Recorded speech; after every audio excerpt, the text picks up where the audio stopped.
Bismillahirrahmanirrahim. Ayo bawa harta ke surga. Dukung pembangunan sekolah Islam Mufid dengan donasi ke rekening atas nama Yayasan Muflih untuk Islam dan Dakwah. Bismillahi, Assalamualaikum warahmatullahi wabarakatuh. Innal hamdalillah nahmaduhu wa nasta'inuhu wa nastaghfiruhu wa na'udzu billahi min syururi anfusina wa sayyiati a'malina may yahdihillahu fala mudilla lahu wa may yudlil fala hadiya lahu. Asyhadu an la ilaha illallah wahdahu la syarika lahu wa asyhadu anna Muhammadan abduhu wa rasuluhu salawatullahi wa salamuhu alaihi thumma amma ba'du. Ayyuhal ikhwah, alhamdulillah kembali kita lanjutkan pembacaan daripada kitab Salatul Mu'min yang ditulis oleh Syekh Wahab Al-Qahtani hafizahullahu ta'ala, dan kita bahasannya sedikit maju, lompat ke depan langsung di bagian salat sunnah. Adapun yang tersisa sebelum itu sedikit nanti insyaallah ta'ala akan dilanjutkan oleh Al-Ustaz Muflih hafizahullahu ta'ala. Taib, sudah ketemu ya ikhwan ya? Naam. Pada kesempatan ini kita tidak membacakan dulu, jadi langsung saya bacakan dan juga beserta penjelasannya. Taib ikhwan, al-mabhatsu tsani wal 20 salatut tatawwu'i. Pembahasan yang ke-22 dalam pembahasan kitab ini adalah tentang salat at-tatawwu'.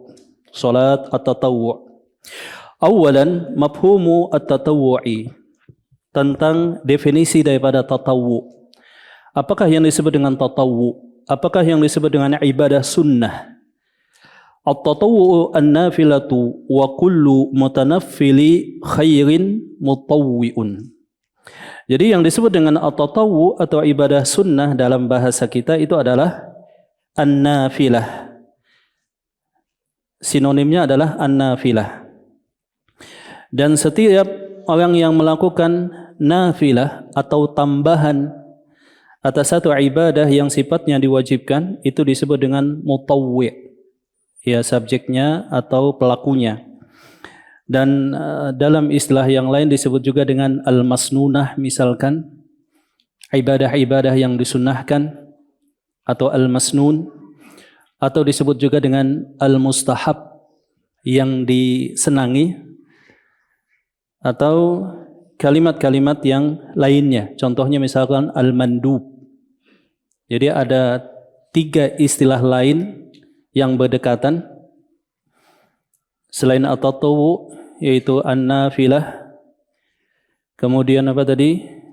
Al-mustahab atau al-mustahabbah yang disenangi, kemudian apa tadi? Al-mandub, al-mandubah yang dimotivasi, dan al-masnunah yang disunnahkan. Allah Subhanahu wa taala berfirman, "Faman tatawwa khairan fahuwa khairul lah." Barang siapa yang dia melakukan tatawwu', ai ziyadatul ibadah, tambahan atas ibadah yang wajib, fahuwa khairul lah, maka itu lebih baik bagi dia. Ini berkenaan dengan puasa sunnah, bahwa selain puasa wajib maka disenangi ada puasa sunnah.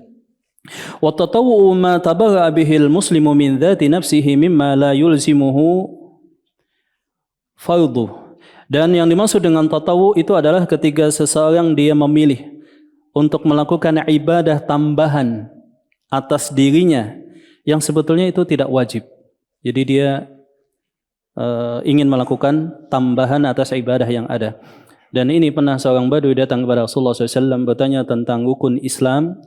Maka Rasulullah SAW kemudian menjelaskan bahwa rukun Islam itu adalah syahadat, kemudian apa lagi? Salat, kemudian apa lagi? Zakat, kemudian puasa, kemudian haji ke Baitullahil Haram bagi yang mampu.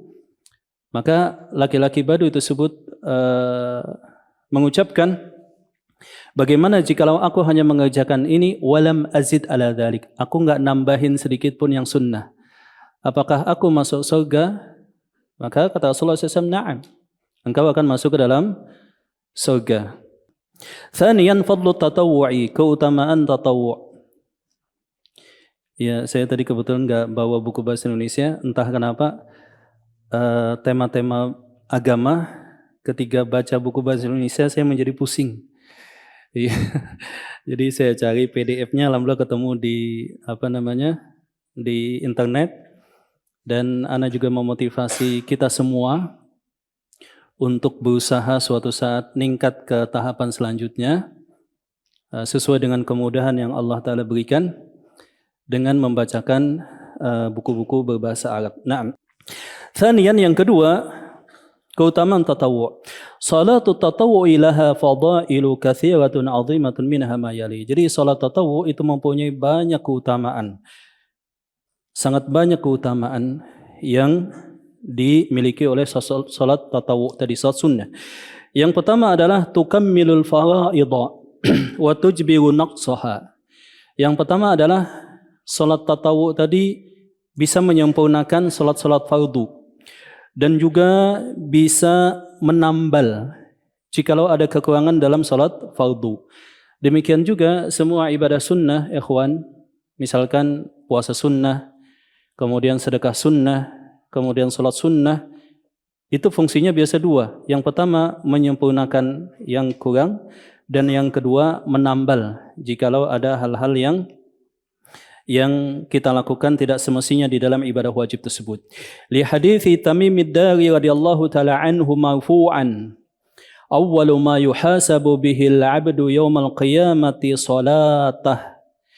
Berdasarkan hadis yang diriwayatkan oleh Tamim ad-Dari bahwa Rasulullah sallallahu alaihi wasallam beliau bersabda, yang pertama kali dihisab atas seorang hamba pada hari kiamat itu adalah salat. Ini dari sudut ibadah. Adapun dari sudut dosa, apa yang pertama kali dihisab? Ada yang ingat? Adalah tentang nyawa, tentang darah. Itu yang pertama kali. Adapun tentang ibadahnya, maka yang pertama kali dihisab itu adalah tentang salat. Fa in kana atammaha kutibat lahu tammatan. Kalau salatnya sempurna, misalkan salat yang 5 waktu tadi dia lakukan sesuai dengan ketentuan, dia ikhlas, dia khusyuk di awal waktu, kemudian melakukan hal-hal yang sifatnya disyariatkan di dalam salat, maka jika itu sempurna maka ditulis sempurna. Naam. Wa illam yakun atammaha qala Allah azza wa jalla li malaikati unzuru hal tajiduna li 'abdi min tatawwu'in fatukmiluna bihi fardhatah. Kalau di dalam salat ibadah wajib tadi ternyata ada yang kurang, maka Allah Ta'ala berfirman kepada para malaikat, wahai para malaikat, cek kembali apakah di dalam salatnya tadi ada salat-salat sunnah yang dia lakukan yang itu bisa menjadi penambal daripada ibadah-ibadah yang wajib dia lakukan. Maka di sini tentu saja ibadah sunnah tidak ada artinya atau jauh derajatnya dibandingkan salat yang wajib. Ibadah yang fardu itu adalah pokok asal. Ibadah sunnah fungsinya tadi hanya sebagai tambahan. Adalah salah ketika seseorang fokus pada tambahan kemudian mengabaikan yang asal, yang wajib, yang fardu. Naam. Thumma zakah, kemudian zakat, thumma tu'khadul a'mala ala hasabi dzalik. Kemudian ibadah-ibadah yang lain juga demikian. Yang wajib dulu dicek, kalau ada kekurangan dicek lagi yang sunnah. Maka di sini hal yang patut kita renungkan adalah dua hal. Yang pertama adalah dua hal yang menjadi sebab kepailitan amal selain daripada kesyirikan.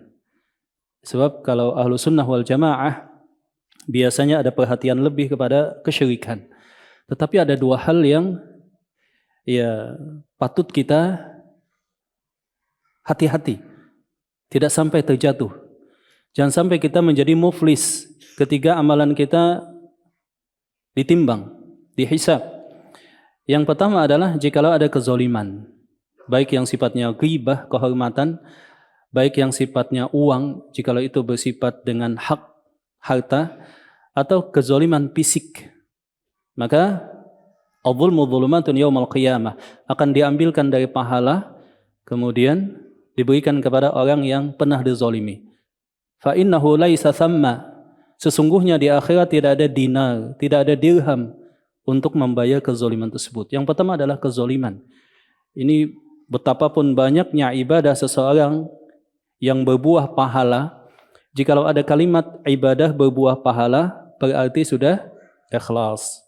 Yang kedua apa? Sesuai dengan sunnah. Tapi ada kezaliman, wal iyadzubillah. Maka kita bertaubat, istighfar kepada Allah, kemudian meminta halal kepada manusia dan berusaha tidak jatuh kepada kezaliman. Yang kedua adalah dalam hadis Thauban, akan datang di antara umatku yang dia datang dengan pahala kaljibal, bagaikan gunung. Jadi dia datang dengan pahala bagaikan gunung. Kemudian Allah Ta'ala berfirman, ya, haba'an manthura, bagaikan debu yang diterbangkan angin. Kemudian Rasulullah SAW menyatakan bahwa si fulan tersebut dia melakukan maksiat jikalau dia tidak terlihat dalam pandangan manusia.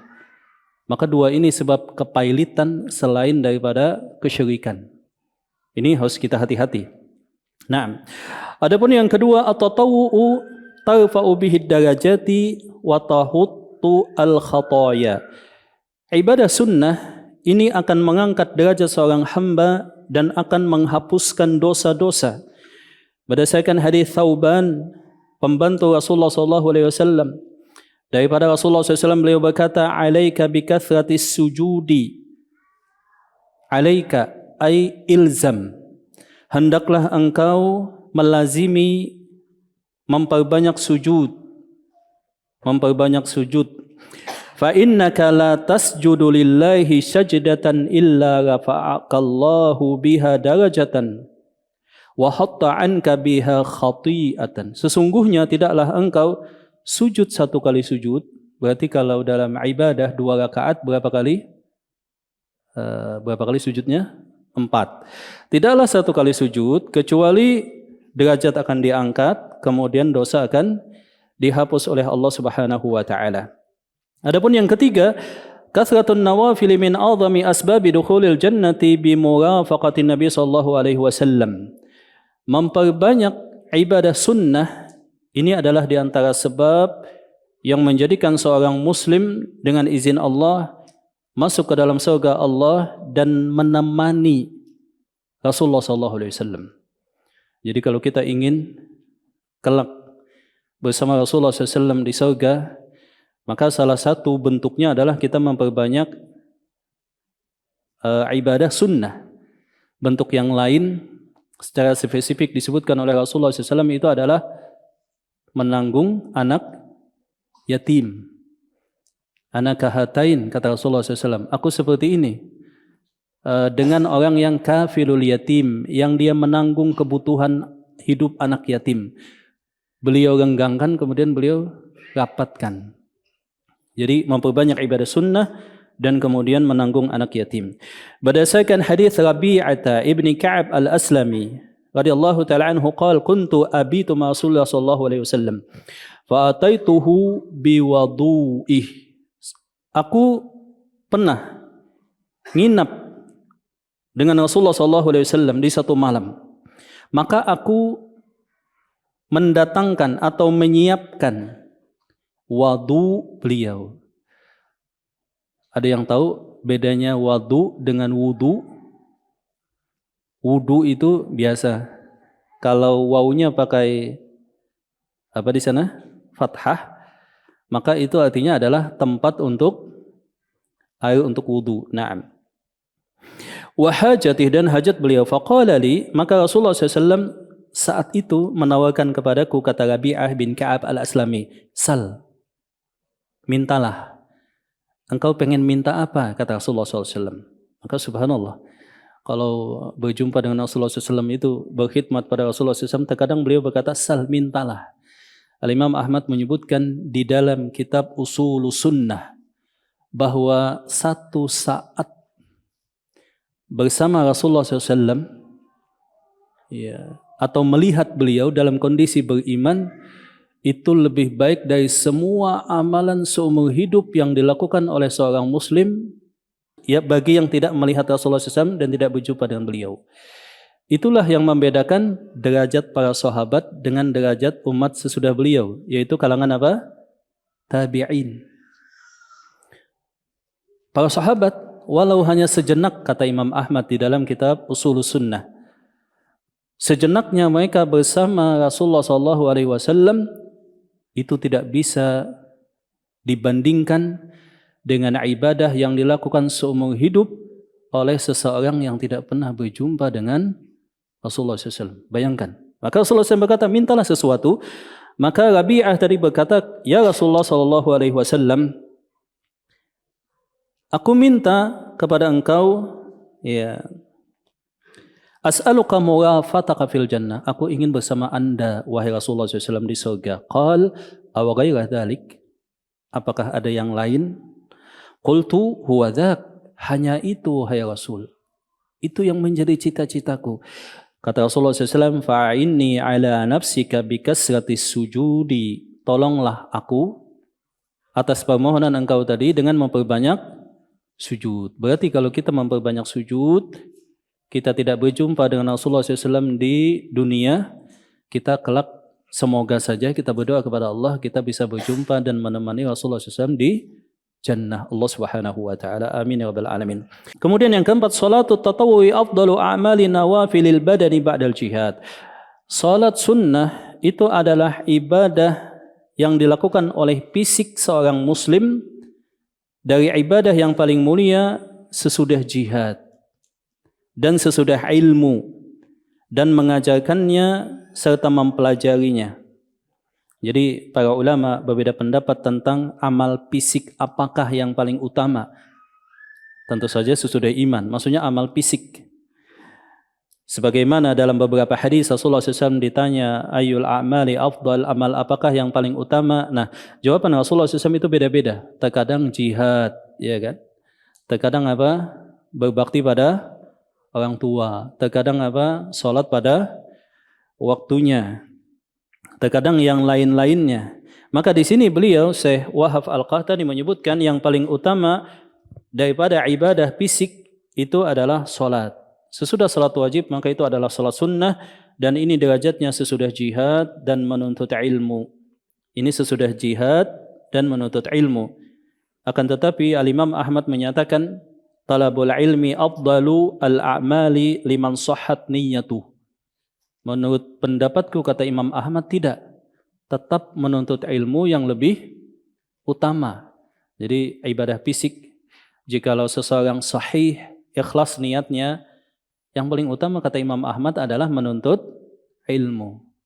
Jikalau niatnya ikhlas, ditanyakan kepada Imam Ahmad, bagaimana niat ikhlas dalam menuntut ilmu? Kata Imam Ahmad, liraf'il jahli anhu, untuk mengangkat kebodohan. Untuk mengangkat kebodohan. Naam. Di mana daripada hadis Sauban radhiyallahu taala anhu, Rasulullah sallallahu alaihi wasallam beliau bersabda, istaqimu wa lan tuhsu. Istiqamahlah dan ketahuilah anna khaira a'malikumus salatu wa la yuhafidh 'alal wudu'i illa mu'minun. Istiqamahlah, kemudian tambahlah amalan kalian, dan ketahuilah sebaik-baik amal kalian adalah salat, dan tidaklah ada yang bisa menjaga wudu kecuali dia adalah mukmin. Mukmin di sana adalah mukminun kamilul iman, orang beriman yang imannya sempurna. Di sini para ulama menjelaskan apa sih yang dimaksud dengan sabda Rasulullah SAW, dan tidaklah ada yang menjaga wudu kecuali seorang apa tadi? Mukmin. Kalimatnya adalah la yuhafidh 'alal wudu illa mu'minun. Tidaklah ada yang menjaga wudu kecuali dia apa tadi? Mukmin. Bukankah semua kaum muslimin wudu? Bukan itu yang dimaksud. Yang dimaksud dengan menjaga wudu, kata Al-Imam Al-Mubarakfuri, dan juga disebutkan oleh As-Sanadi dan yang lainnya, itu adalah tajdidul wudu inda kulli shalah. Jadi memperbaharui wudu ketika setiap akan sholat. Misalkan kita maghrib sudah wudu, ya kan? Kemudian datang waktu sholat Isya, kita masih wudu, tapi kita memilih untuk wudu lagi. Itu maksudnya. Ini pendapat yang pertama. Pendapat yang kedua di kalangan para ulama adalah dawamul wudu. Yang dimaksud dengan tidaklah menjaga wudu kecuali pasti dia orang yang beriman. Dengan iman yang sempurna. Penjelasan yang kedua di kalangan para ulama adalah maksudnya yaitu seseorang yang melazimi wudu. Ini lebih sulit lagi. Batal wudu, ya kan? Batal wudu. Buang angin, wudu lagi. Ya. Demikian seterusnya. Habis batal wudu. Sampai orang bingung. Akhi, kok antum wudu terus dari tadi? Ya kan? Bolak-balik wudu. Nah, ini satu ibadah yang bagus. Pendapat di kalangan para ulama adalah ayatawadda inda kulli maudi'in yusannu fihi al-wudu. Yang ketiga pendapatnya lebih ringan, yaitu dia senantiasa wudu pada saat-saat yang disunahkan wudu. Ketika berzikir kan disunahkan wudu. Ketika berdoa disunahkan wudu. Ketika membaca Quran disunahkan wudu. Setelah berhubungan disunahkan wudu. Ketika akan tidur disunahkan wudu. Tafsir yang keempat di kalangan para ulama adalah ayatawadda indal makruhat, yaitu dia tetap menyempurnakan wudunya walaupun di musim dingin, beserta dengan sunnah-sunnahnya secara sempurna. Ya, sebagian tempat itu kan ada yang musim dingin, yang dinginnya sampai ke tulang. Ya, mungkin ini tidak ada di tempat kita. Nah, itu kan ketika wudu tentu saja butuh semacam perjuangan. Maka ketika ada yang dia berwudu sempurna di musim dingin, itu masuk di dalam hadis Rasulullah SAW tadi. Apa kata beliau? La yuhafidh alal wudu illa mu'min. Tidaklah ada yang menjaga wudu kecuali dia apa tadi? Orang yang beriman. Ada berapa ikhwan tadi? 4. Yang pertama apa tadi? Memperbaiki wudu. Yang kedua, mendawam continue wudu. Yang berikutnya, wudu pada setiap saat yang disunahkan. Yang keempat apa tadi? Iya, menyempurnakan wudu di saat musim dingin atau ketiga dia malas untuk wudu. Naam. Al-khamis yang kelima, salatu tatawwu'i fil buyuti tajlibul barakata li hadithi Jabir radhiyallahu taala anhu. Salat sunnah itu akan mendatangkan keberkahan. Apakah itu keberkahan? Al-barakah itu diambil daripada kalimat al-birkah. Kalau ada genangan air itu disebut dengan birkah. Maka birkah itu adalah thubutul khairi wa ziyadatuh.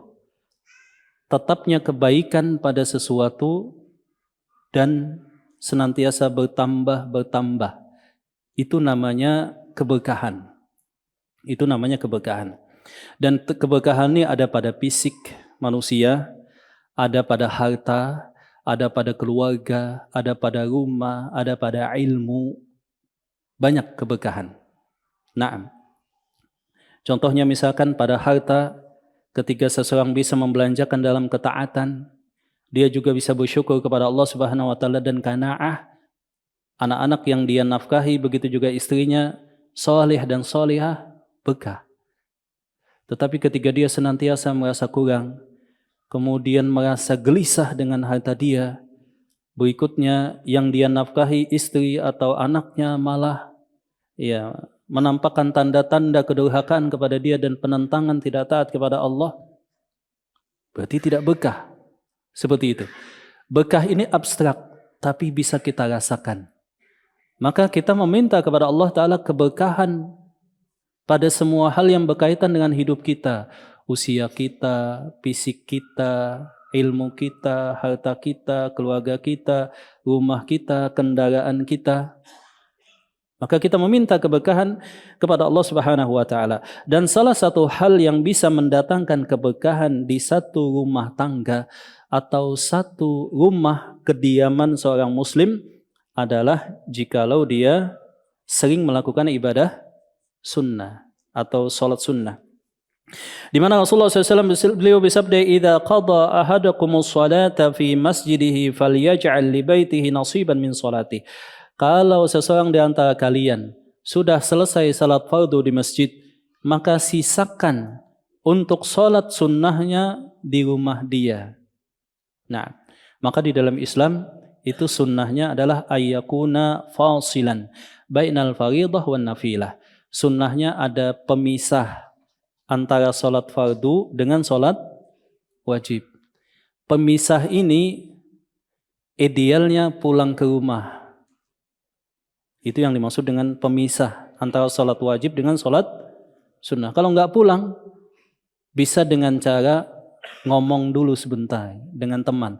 Walaupun misalkan antum nggak ada hajat untuk berbicara.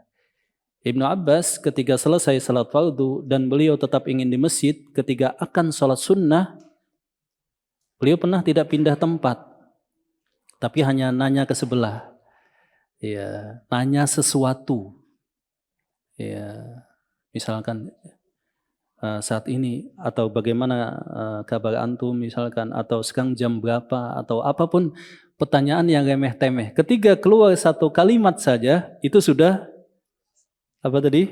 Pemisah. Atau cara yang lain antum pindah dari satu tempat ke tempat yang lain. Jadi jangan antum celah ketika ada orang kok habis sholat fardu, sholat sunnahnya di situ lagi. Ya, bisa jadi pemisah dia apa tadi? Omongan. Nah, demikian ikhwan. Ketika kalian telah sholat di masjid, maka jadikan sebagiannya di rumah kalian. Sesungguhnya Allah Subhanahu wa taala ja'ilun fi baitihi min salatihi khaira. Sesungguhnya Allah taala akan melimpahkan kebaikan di satu rumah yang di sana didirikan salat. Wa li hadithi Zaid bin Thabit radhiyallahu taala anhu yarfa'uhu wa fihi fasallu ayyuhan nasu fi buyutikum fa inna afdalas salati salatul mar'i fi baitihi illa al maktubah. Salatlah wahai sekalian manusia di rumah kalian. Sesungguhnya seutama-utama salat seorang laki-laki adalah di rumahnya kecuali salat fardu. Dan di sana ada hikmah lain, misalkan anak-anak yang melihat oh bapaknya rajin salat sunnah di rumah, itu kan timbul motivasi. Ibunya sering salat sunnah, itu timbul motivasi. Langsung melihat contoh demikian. Walabdu muslimin fa'alaikum bisalati fi buyutikum fa inna khaira salatil mar'i fi baitihi illa fa inna khaira salatul mar'i fi baitihi illa salatul maktubah. Salatlah di rumah kalian, sesungguhnya sebaik-baik salat seorang laki-laki di rumahnya kecuali salat yang fardu. Kecuali salat yang fardu. Wali hadits Ibni Umar radhiyallahu taala anhuma dari Rasulullah SAW, ij'alu fi buyutikum min salatikum wa la tattakhiduha qubura. Dalam ayat yang lain, ij'alu fi buyutikum min salatikum nawafila. Jadikan sebagian salat kalian yakni salat sunnah di rumah kalian. Wa la tattakhiduha qubura, dan janganlah kalian jadikan rumah kalian bagaikan kuburan. Kenapa disebutkan jangan jadikan rumah kalian bagaikan kuburan? Sebab kuburan itu apa hikmahnya? Iya, dilarang sholat, kemudian tidak membaca di atasnya Al-Quran. Iqra'ul Qur'ana, dalam riwayat yang lain, bacalah Quran di rumah kalian. Wasallu an-nawafila, salat sunnahlah di rumah kalian.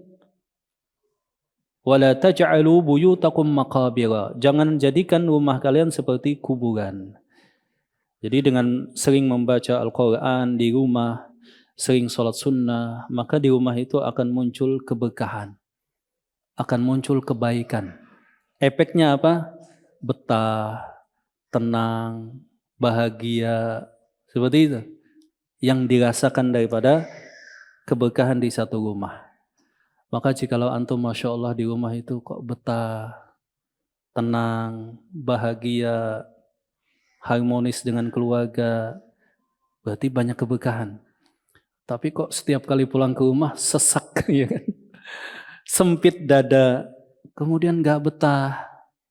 Cek kembali, jangan-jangan di rumah tersebut kurang berkah atau tidak ada keberkahan. Waqra'ul Quran, bacalah juga Al-Quran, terutama surah Al-Baqarah.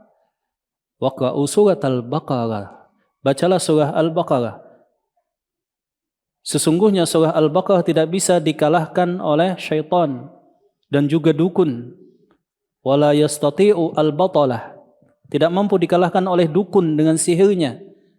Wa tusamma suratul barakah, dan surah Al-Baqarah disebut juga dengan surah berkah. Jadi kalau seseorang ingin banyak keberkahan, baca Al-Baqarah. Ya, setiap hari dia baca Al-Baqarah. Dia jadikan ada dari Al-Baqarah tadi yang dia baca setiap hari. Misalkan khatam 1 kali seminggu atau sekian hari. Maka itu sangat baik. Naam. Qala al-Imam An-Nawawi rahimahullahu taala wa inna ma hatha 'ala an-nafilati fil bait likaunihi akhfa wa ab'adu min ar-riya wa aswanu min al-muhbitat. Disebutkan bahwa ibadah sunnah lebih baik di rumah, salah satunya adalah supaya lebih jauh daripada riya dan juga jauh daripada hal-hal yang membatalkan pahala salat. Waliyatabarakal al-baitu bidzalik, dan yang kedua supaya rumah itu berberkah. Wa tatanazzalu fihi rahmatu, dan rahmat Allah Ta'ala akan diturunkan. Wal malaikatu, dan para malaikat juga akan turun. Wa yanfiru minhu syaitanu, dan syaitan akan lari dari rumah tersebut. Jadi kalau di rumah itu dibacakan Al-Quran, terutama surah Al-Baqarah, syaitan akan lari. Rasulullah SAW bersabda, Iqra' surat Al-Baqarah fi buyutikum fa inna syaitan, sesungguhnya syaitan itu akan lari dari satu rumah yang di sana dibacakan surah Al-Baqarah. Jadi pertama lebih aman daripada riya. Yang kedua apa tadi? Diberikan keberkahan, diturunkan rahmat, para malaikat juga senang di sana. Jadi di rumah-rumah kaum muslimin itu ada malaikat. Ya, nah. Yang keenam, at-tatawwu yajlibu mahabbatillahi li'abdihi li hadithi Abi Hurairah, bahwa ibadah sunnah itu bisa mendatangkan kecintaan Allah Subhanahu wa taala. Berdasarkan hadis Abu Hurairah, Rasulullah sallallahu alaihi wasallam beliau bersabda, Allah Taala berfirman, "Man 'ada li waliyan faqad adzantuhu bil harbi." Barang siapa yang memusuhi waliku. Wali ini maksudnya adalah alladzina amanu wa kanu yattaqun, orang yang beriman dan dia bertakwa. Lahumul busyra fil hayati dunya, cirinya adalah la khaufun alaihim wa lahum yahzanun, beriman, bertakwa, wali. Dia ibadah wajib dipenuhi, kemudian rajin ibadah sunnah. Allah Ta'ala berkenan mengangkat derajatnya untuk dekat kepada Allah. Itu disebut dengan apa tadi? Wali. Terkadang wali dikasih karamat. Karamat itu adalah syai'un yuhrikul adah, sesuatu tapi menyalahi hukum kausalitas, hukum sebab akibat. Kadang-kadang dikasih karamat, kadang-kadang tidak dikasih karamat. Jadi kalau ada, jadi bukan syarat menjadi wali harus bisa terbang, ya kan? Harus kebal, enggak begitu. Kadang-kadang ada demikian dalam bentuk yang lebih luas, kadang-kadang tidak. Nah, salahnya di tempat kita, wali itu identik dengan kalau nyeleneh, ya kan? Salatnya di Mekah, bisa menunjukkan berbagai macam atraksi sihir misalkan. Padahal itu bukan karamat, tetapi adalah sihir. Dia bukan wali Allah, tetapi adalah wali syaitan. Nah, itu banyak. Kalau celana pendek misalkan, ya kan, nggak pakai baju atau semacamnya, nyeleneh, macam-macam, disebut dia mengalami jadab atau lupa ingatan. Kalau lupa ingatan harusnya dikemanakan? Ya, seperti itu, bukan disanjung, dianggap wali. Ini adalah keanehan-keanehan yang terjadi di masyarakat kita. Jadi barang siapa yang dia memusuhi waliku, aku umumkan peperangan untuk dia. Makanya ikhwan, kita harus hati-hati. Jangan sampai kita memusuhi seseorang, dia diangkat oleh Allah Subhanahu wa taala sebagai wali. Aku nyatakan perang kepada dia, kata Allah Subhanahu wa taala. Siapa itu wali? Kelanjutan sesudahnya.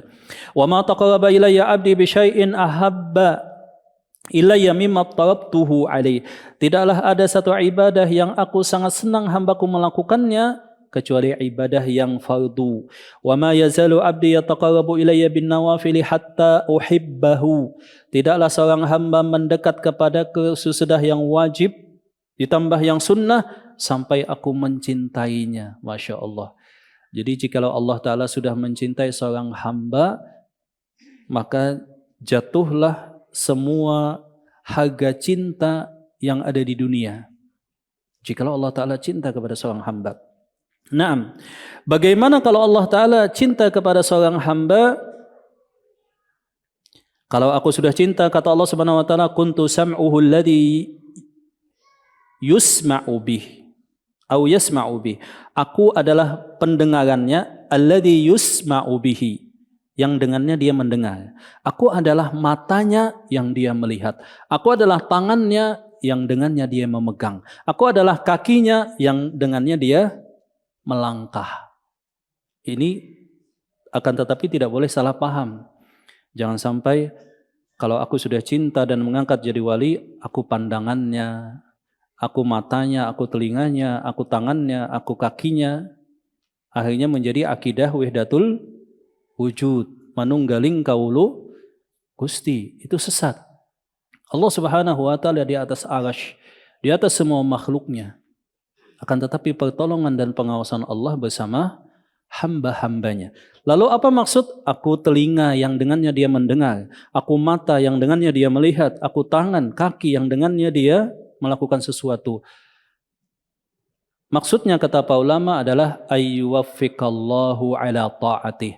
Allah Ta'ala memberikan taufik kepada dia pada pandangannya, pada penglihatannya, pada tangannya, pada kakinya, sehingga dia tidak melihat kecuali yang diridhai oleh Allah. Dia tidak mendengar kecuali yang baik yang diridhai oleh Allah. Dia tidak memegang sesuatu kecuali yang disenangi oleh Allah. Allah Ta'ala berikan taufik. Sebagaimana dalam ayat yang lain, Allah Ta'ala menyatakan, bi yasma'u. Dengan pertolonganku, dia akan mendengar. Dengan pertolonganku, dia melihat. Maksudnya diarahkan. Nah, ini yang dimaksud oleh Rasulullah SAW tersebut. Nah, yang berikutnya, yang ketujuh, kamalu tatawu'i yazidu fi syukril abdi lillahi azza wa jal. Dengan banyak ibadah sunnah, kita berusaha merealisasikan syukur kita kepada Allah Subhanahu wa taala. Berdasarkan hadis riwayat Aisyah radhiyallahu taala anha, kana yaqumu minal laili hatta tatafattara qadamahu. Adalah Rasulullah SAW beliau qiyamul lail sampai bengkak kedua telapak kaki beliau. Sampai bengkak kedua telapak kaki. Kita bisa renungkan. Kalau kita bengkak biasa habis main bola, ya kan? Kena kaki teman misalkan, wah bengkak. Atau jatuh kecelakaan naik sepeda motor. Mungkin kita belum pernah pas ada teman kita, akhi kenapa kaki antum bengkak? Iya, ternyata sebabnya karena kelamaan tahajud. Iya, kita pun sulit membayangkan. Kelamaan tahajud, kaki bisa menjadi bengkak. Iya, itu kan luar biasa. Iya. Kalau kita bisa coba sesekali kaki kita bengkak karena kelamaan tahajud, minimal sekali seumur hidup, Masya Allah. Tapi kayaknya sulit ya, kaki sampai bengkak, ya karena kelamaan tahajud. Nah, tahajudnya saja susah, ya kan? Apalagi sampai bengkak, Masya Allah, Subhanallah. Padahal kalau kita baca hadisnya itu kan luar biasa. Dalam hadis riwayat Abu Hurairah, Rasulullah SAW bersabda, dalam hadis riwayat Muslim, dalam hadis Qudsi, Allah Ta'ala berfirman, memanggil hamba-hamba. Jadi setiap malam Allah Ta'ala itu memanggil kita. Hal min sa'il, hal min mustaghfir, hal min da'. Allah Ta'ala turun ke langit dunia. Hina yabqa thuluthul lail al-akhir. Ketika malam tersisa sepertiga. Kemudian Allah Ta'ala memanggil hambanya. Adakah yang berdoa kepadaku? Adakah yang meminta? Adakah yang beristighfar? Aku akan penuhi semuanya. Akan tetapi kata Syekh Utsaimin, susahnya kita tahajud berarti kita dipandang oleh Allah Subhanahu wa taala untuk tidak berhak mendapatkan keutamaan tersebut. Karena banyaknya dosa-dosa yang kita lakukan sehingga tahajud pun menjadi sulit. Ya, sebagian para ulama menyatakan, aku melakukan satu dosa, kemudian aku rasakan sekian tahun terasa berat untuk tahajud. Jadi ulama zaman dulu itu tahu kalau lagi malas ibadah, oh berarti dosa ini. Nah, mungkin saya atau kita semua bisa jadi sudah saking banyaknya dosa, pas malas tahajud bingung sudah. Ini dosa yang mana yang menyebabkan kita sulit tahajud? Dosanya kebanyakan, ya kan? Kalau ulama zaman dulu tahu, oh kemarin melakukan satu dosa, ini kayaknya, sehingga susah untuk tahajud. Naam. Kemudian yang berikutnya jemaah Allah Subhanahu wa taala bahwa boleh sholat sunnah dengan cara duduk. Ini juga poin yang penting diketahui oleh seorang hamba, bahwa tidak masalah seseorang sholat sunnah baik tahajud atau witir atau qabliyah atau ba'diyah dengan cara duduk, walaupun dia tidak uzur, walaupun dia tidak ada halangan. Hanya saja pahala sholat duduk setengah daripada pahala berdiri. Jadi kita nggak boleh mencela kalau ada ikhwah yang dia sholat ba'diyah duduk. Ya nggak boleh. Akhi, antum kan sehat kok sholat duduk? Boleh, tidak masalah. Baik dia berdiri dulu, kemudian sesudah itu duduk, atau dia dari awal duduk, ya. Baik dengan cara duduk dia bersila, atau duduk dengan iftirash. Atas khilaf di kalangan para ulama, sebagian menyatakan sila lebih utama, sebagian menyatakan iftirash lebih utama. Dan Rasulullah SAW berdiri dulu, kemudian beliau duduk, atau beliau berdiri, kemudian ketika akan ruku duduk, atau keadaan-keadaan yang lainnya. Wallahu ta'ala alam bisawab. Sampai di sini ikhwan, nanti bisa kembali dilanjutkan. Mungkin ada pertanyaan, dipersilahkan dari yang kita bahas tadi. Habis aja bisa lanjut sebentar ya. Oh ya, baik. Apakah zikir setelah salat itu sebagai pemisah? Apakah zikir sesudah salat fardu sebagai pemisah? Kalau kita lihat praktek Ibnu Abbas yang bertanya ke sampingnya, bertanya tentang waktu, itu menunjukkan bahwa itu pemisah yang dimaksud. Artinya sesuatu di luar zikir sesudah sholat. Wallahu alam. Itu yang dimaksud. Jadi Ibnu Abbas berkata, sekarang saat apa? Gitu ya. Bertanya konteks yang di luar zikir dan doa ke teman di sebelah. Itu pemisah yang dimaksud. Wallahu alam bishawab. Naam. Ada yang lain? Silakan. Sholat sunnah di masjid tujuan supaya tidak malas kalau sudah sampai rumah itu gimana? Kalau kita sudah sampai rumah kan malas masalah sunnah. Iya, naam. Memang kebiasaannya kalau sudah datang ke rumah, misalkan ketemu anak istri, waduh, pengennya datang ke rumah itu sudah duduk. Atau pas habis salat zuhur misalkan pulang ke rumah, atau habis salat isya, malah istri sudah menghidangkan makanan. Kadang-kadang sudah lupa, ini cepat-cepat pulang mau sholat sunnah. Nanti sholat sunnah ke rumah, nggak sholat. Besoknya begitu lagi, lama-kelamaan jangan sholat sunnah. Naam. Seseorang bisa mengetahui bagaimana hamasah dan kekuatan dia dalam ibadah, maka dia timbang-timbang. Nah, di masjid atau ke rumah. Kalau dia yakin nanti bisa ke rumah, ya di rumah, misalkan seperti itu.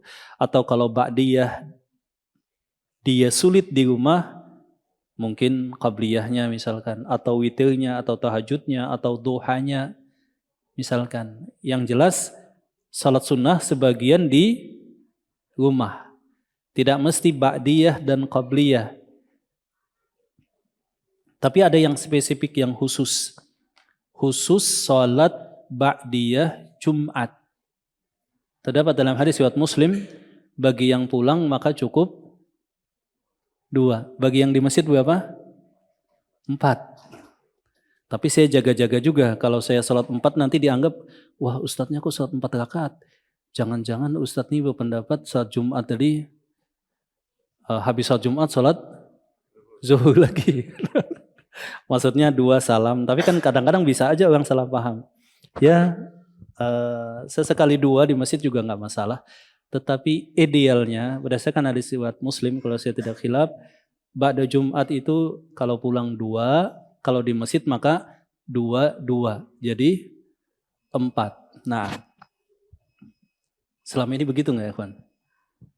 Ba'da Jumat 2 atau 4? 2. Oh, seringnya 2.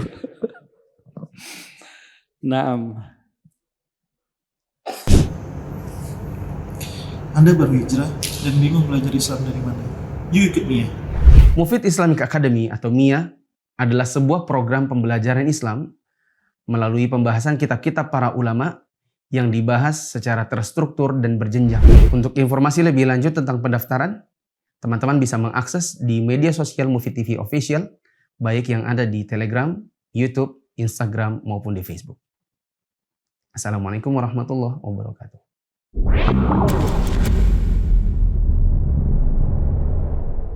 Ikut Mia, belajar agama jadi lebih menyenangkan dan bersumber dari kitab para ulama. Ingin belajar agama secara bertahap? Yuk ikut Mia, belajar secara runut dari kitab-kitab ulama. Nah, bismillah, alhamdulillah. Kembali ikhwan kita lanjutkan. Jadi tadi itu dibolehkan seseorang untuk sholat sunnah dalam posisi duduk dan mendapatkan setengah daripada pahala walaupun tanpa udzur, dan disebutkan oleh beliau di sini bentuknya ada 3. Yang pertama, salat sunnah beliau berdiri. Yang kedua, annahu kana yusalli qa'idan wa yaka'u qa'idan. Salat sunnah beliau duduk, baik itu ketika membaca Al-Fatihah atau ketika untuk ruku' dan sujud. Hanya saja posisi sujud lebih dalam nunduknya dibandingkan ruku', atau jikalau mampu sujudnya langsung sujud ke lantai. Yang ketiga, berdiri dulu. Ketiga, sesudah ruku' beliau kemudian duduk. Nah, demikian. Kemudian yang keempat, itu nanti dilanjutkan pada kajian berikutnya, yaitu bahwa salat sunnah punya spesifik dispensasi khusus, bolehnya dilakukan sambil menaiki kendaraan atau hewan tunggangan. Jadi boleh. Ya, sebelum berangkat arahkan dulu ke kiblat, kemudian takbiratul ihram dan salat, walaupun sudah tidak sesuai dengan arah kiblat. Nah, taib, lanjut tadi mungkin ada pertanyaan yang lain, silahkan ikhwan tentang salat.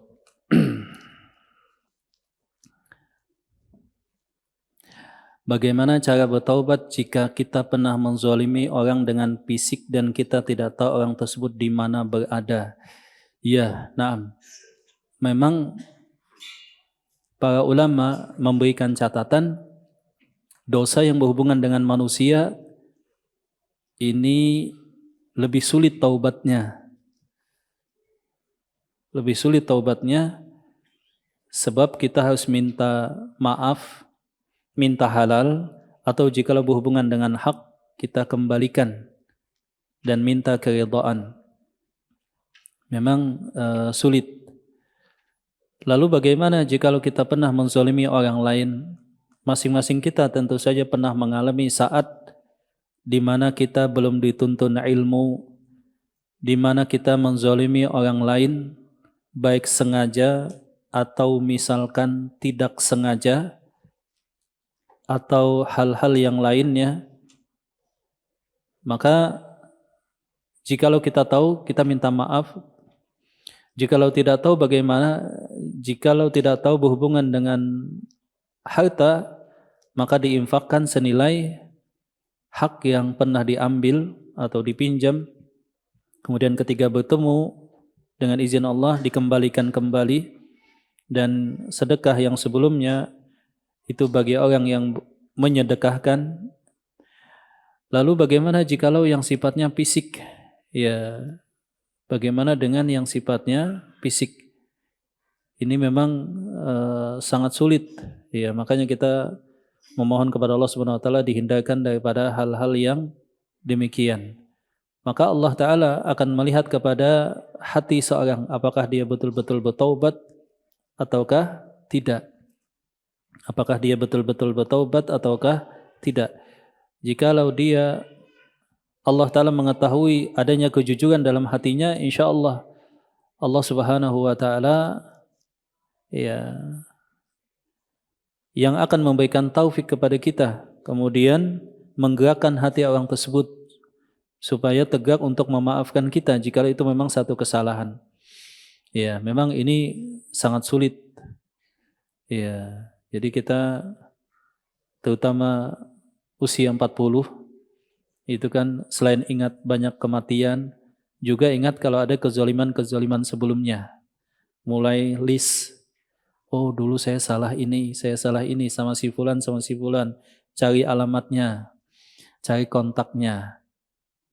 Kita sudah berusaha maksimal, maka kita bertaubat kepada Allah dengan sesungguhnya, insya Allah Allah Ta'ala gerakkan dan berikan taufik kepada orang yang pernah misalkan kita sakiti, atau Allah Subhanahu wa taala ampunkan dosa kita. Sebagaimana firman Allah Subhanahu wa taala, la yukallifullahu nafsan illa wus'aha. Naam. Dan semoga saja kita banyak amal sehingga sebagiannya bisa, kalaupun tidak dimaafkan, dengan izin Allah Subhanahu wa taala bisa demikian kalau Allah Ta'ala berkenan menerimanya. Taib, ada yang lain silahkan. Ya, taib ikhwan, yang berhubungan dengan sholat. Ya.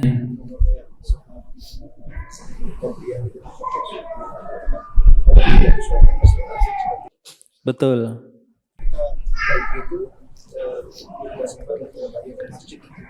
Iya. Jadi ikhwan, di zaman Rasulullah SAW, yang pertama tidak ada penamaan. Dalam hadis misalkan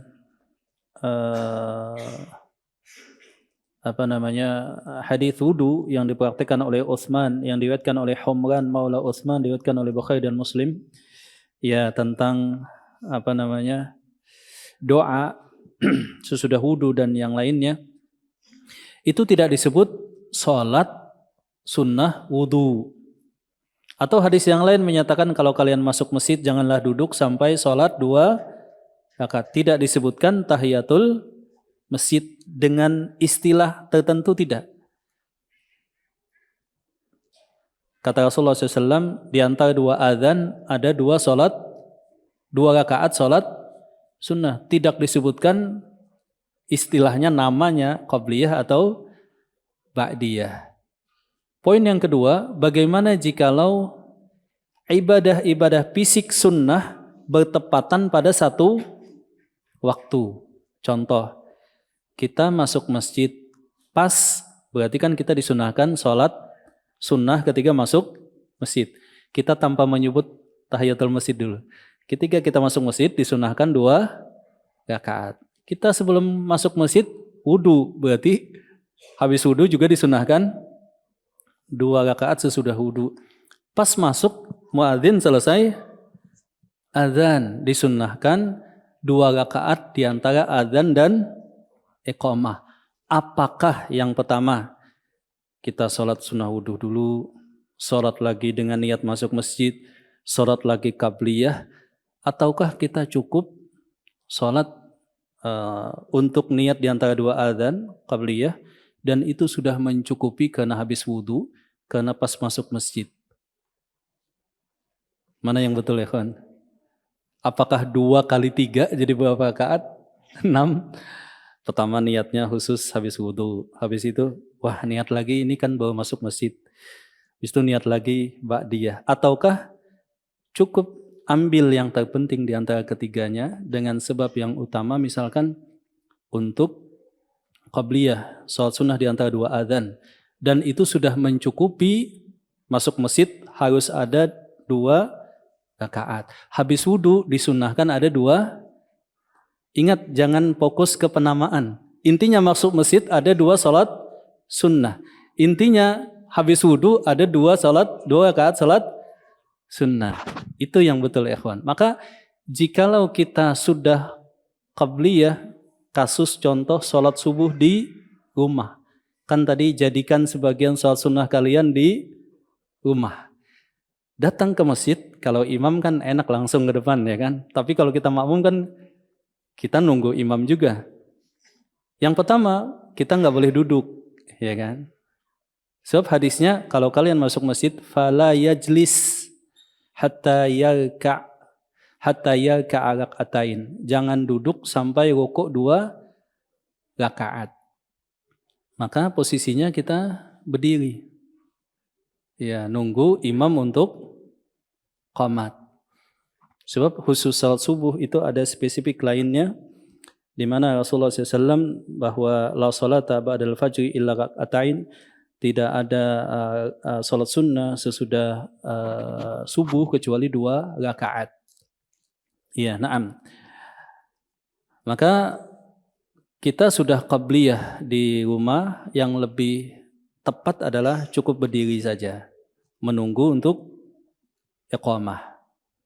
Atau kita di rumah belum qabliyah, ini khusus subuh ya, khusus subuh. Belum qabliyah, berarti masuk masjid kita sholat dengan niat qabliyah. Antara 2 adzan dan iqamah ada 2 rakaat. Itu sudah include di dalamnya masuk masjid harus ada 2 rakaat sholat sunnah. Jadi tidak mesti, dan bahkan bertabrakan dengan hadis tidak ada sudah subuh kecuali 2 rakaat sholat sunnah.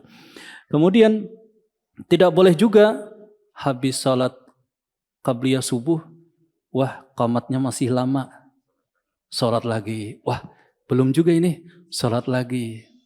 Niatnya betul memang, ya kan? Tetapi ya tidak tepat.